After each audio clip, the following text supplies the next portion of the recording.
আরে ভাই এই ছেলেটাকে ও সবসময় নিজের মুখ ঢেকে রাখে, আরে এটা কেন?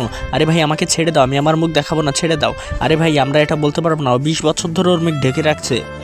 চলো ভাই, ওই ছেলের সমস্যা কি? আরে ভাই এটা আমিও জানি না, ও 20 বছর ধরে ওর মুখ কাউকে দেখায় না, এটা কেমন কথা? ভাই সেটা তো আমিও জানি না, তবে চলো গিয়ে ওর কাছে শুনি যে আসলে কারণ কি। আরে ভাই চলো না, আমরা গিয়ে শুনি যে আসলে কারণ কি, চলো। এ ভাই এই যে আরে না না, তোমরা আমার কাছে শোনো। আরে ভাই বিশ্বাস করো, আমরা তোমার কিচ্ছু করবো না, তুমি শুধু তোমার মুখটা দেখাও। আর নয়তো এটা বলো যে তুমি তোমার মুখ ঢেকে রাখো কেন। ভাই তুমি কথা দাও কাউকে বলবে না। আচ্ছা ঠিক আছে, কথা দিলাম কাউকে বলবো না, এবার তোমার চেহারাটা দেখাও।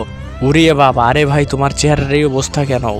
আজ থেকে 20 বছর আগের কথা, আমার আম্মুর কাজল আমি মুখে নিয়েছিলাম, তারপরে মুখটা কালো হয়ে যায়, আমি ভয়ে ওখান থেকে চলে যাই যে আম্মু না মেরে ফেলে আমাকে।